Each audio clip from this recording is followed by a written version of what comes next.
why we're all here in all of our colors and what all of this means. So I'm going to ask for your forgiveness as I stumble through some of these Palawan words, but I hope that for my younger generations that hopefully this shows you to have a little bit courage when it comes to our culture.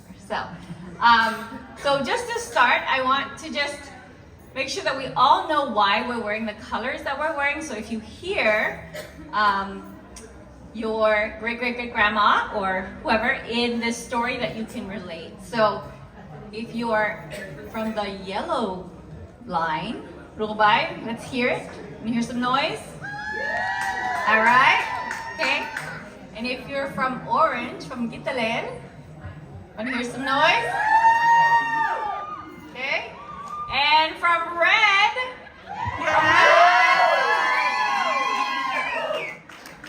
okay. So this story goes back 200 years. And I actually just received this today, and as I was reading it, I got a little bit emotional thinking that I didn't realize that we knew our history back 200 years. And so it's pretty special that that Auntie Siska was able to bring this from Palau, and I'm honored that I'm able to read this because I feel like there's a piece of me that I didn't know about until today. So hopefully we can all share that today. This is the story of a journey that began more than 200 years ago. A story of movement, survival, settlement, recognition, and rank. This is the story of our beloved Lei family, or Tulungal Lei. It is the story of the houses our ancestors were part of and established and the lineages that grew from them. Our ancestors originated from Blairang Mabiat, in Angaon, but over time, life in Angaon became unbearable. The population had grown, food had become scarce, and our ancestors were forced to make a decision that would shape the generations after them. They left Angaon. They were courageous in the face of uncertainty and traveled toward Babadao in search of a new place to settle, a new place to raise their families, and a new place where life could continue anew. It is said that their first stop after leaving Angaon was Peliliu, and it was believed that they went to Blay Talsao in Peliliu. From Peliliu, some of the travelers continued onward, heading toward Babadao still. They settled for a time at a rock island believed to be further El Baaba Rambarara. Okay. After a while, some of them journeyed onward, still toward Babadao, and eventually settled at an unknown place in Nguruswar of Aidai. Ngurusan. See, I have my friends back here. There too, the journey divided. Those who remained in Aidai relocated from Ngurusar for reasons unknown and ultimately settled at Blay Langamalik. The first ranking Blay at Ngatip Arai. But others still continued forward, searching for a place where their families could firmly take root. It is believed that those who left Aidai traveled to Asad, where they stayed for a period of time, but the place in Asad is no longer remembered. After Asad, for those who moved on, only one person is remembered by her name. Her name was Gekyo, the mother of us all. Only her first name was remembered by the elders in our Tulungal. They were still living at the time this record was made. Keke was assumed to have been married. It is believed that she traveled with her spouse and two daughters, Lulubay, the eldest, and Kitila, the second daughter. Together, the family continued north, looking for a new place to settle. Eventually, the family resettled at Ngarur, island of Ngaralong. And there they lived in a cave called Rar.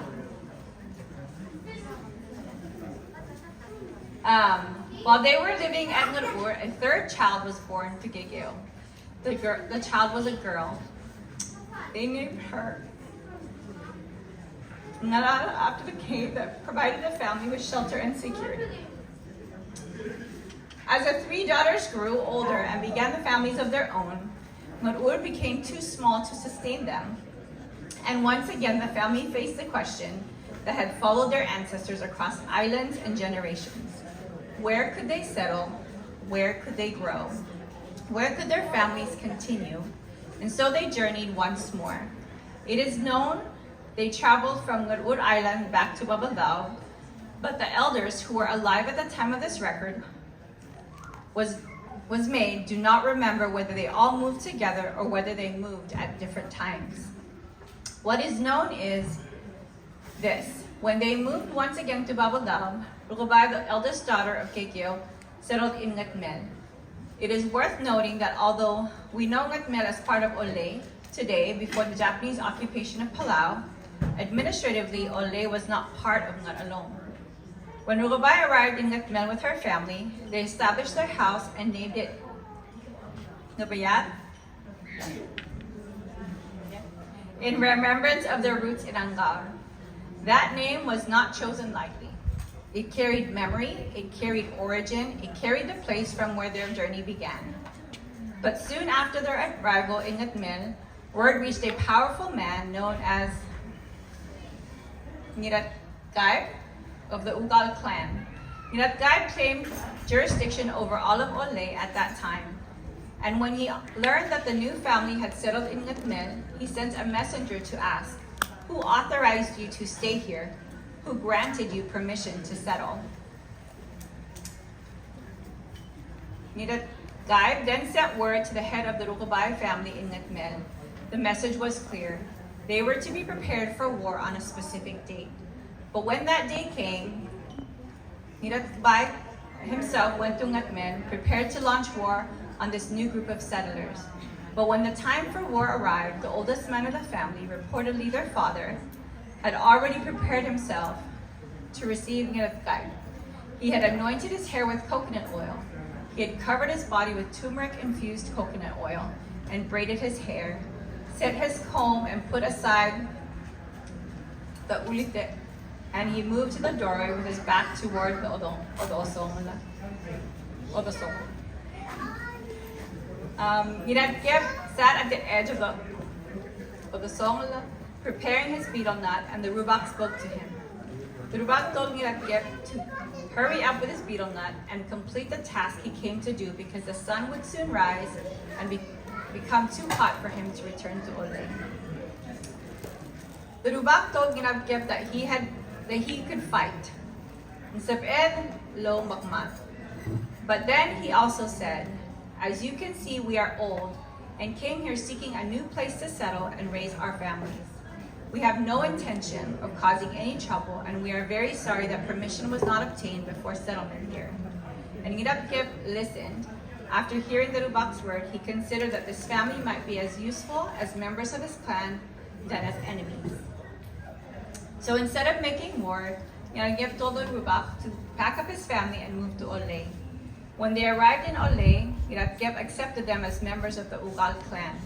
He spoke to the clan members who were present, and this is what he said: "This family is becoming a new member of our clan." They were not to be treated as lower-level clan members.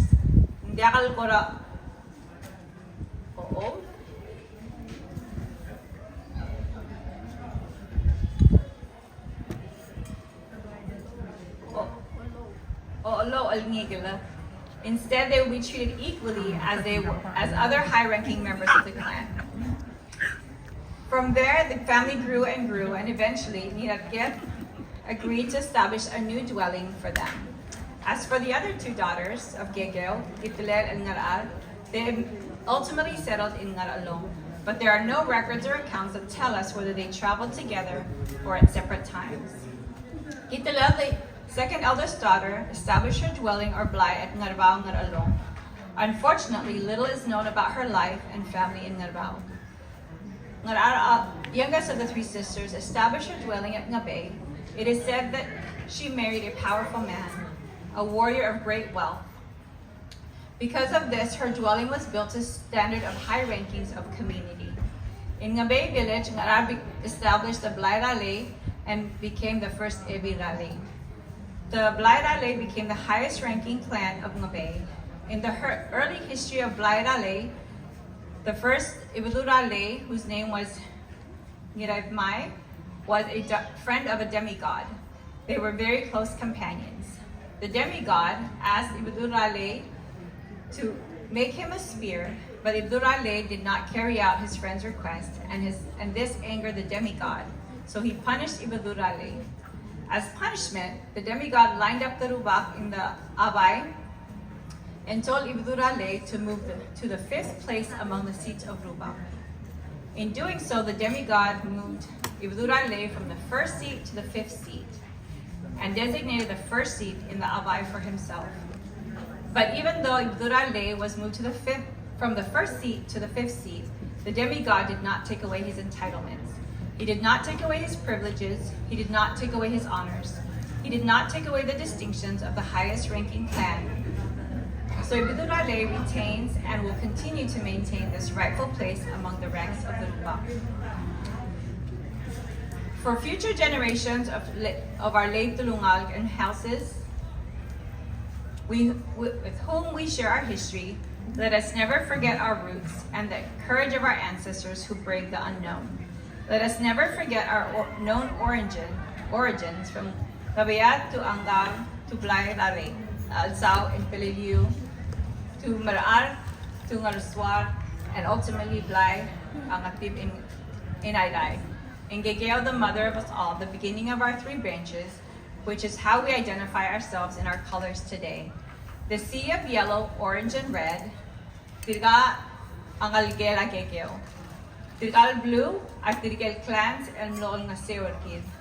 So for my friends who don't speak Palawan, that means those that are in blue are those that came to help us.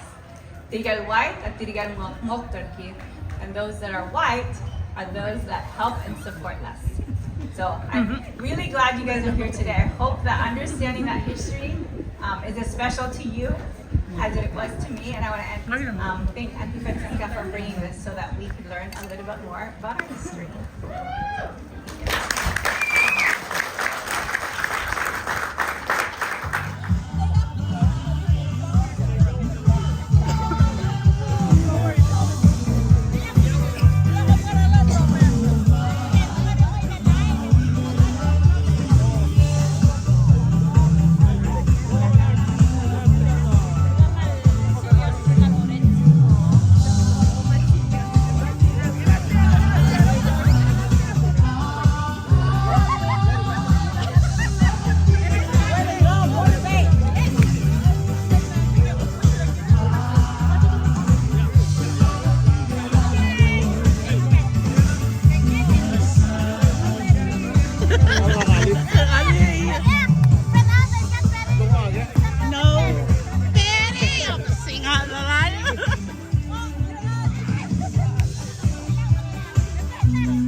You gotta go fill up the can. Look at me, I'm in tea. You gotta hit him with the ball. Hit him with the ball. Out.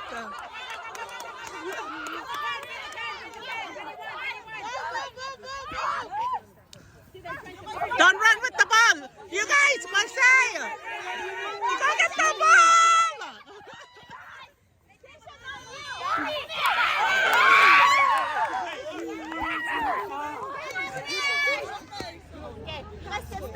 Jenna, go.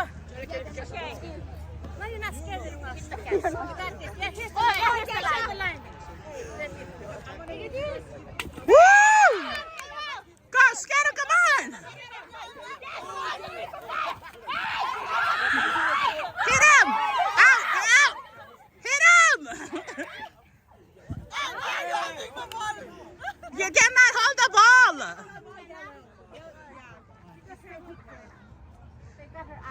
Yeah, but you just gotta catch it. You catch it, you don't get it when it bounces.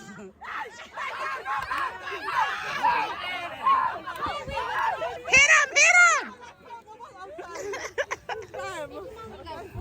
Time, spread out. You guys come right here. So... No, not you. It's yellow. Some of you guys, there's one yellow right here. One yellow right here.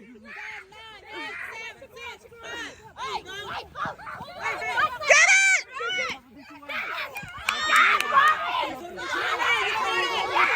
You cannot hold it. You cannot hold it. He was holding the can. He can't hold it. You're not holding the can. Listen, with that, we're going to be here all day. So let's say a red is holding the ball and it's red, it has to hit the yellow. You have 10 seconds to release that ball. We're going to be here all day. Okay? Okay, again. I think we should do it's like if yellow, red is playing, orange should be out. Yeah, we should do that. So that's Go. umpire. Okay, orange is the Hey, umpire now. so we're gonna do it right. So yellow and red is playing, orange is umpire. When we play against each other, the one that's not playing is umpire. Okay. So you guys are not arguing with each other. Time. You okay? The other man is water. I'm 50, okay? Substitute. Substitute. 2, 4, 6, 8, 9. Oh, they're 10. Okay. Go. Two more. No, where? Wait, No, they got 2 more chances to hit. What are you doing?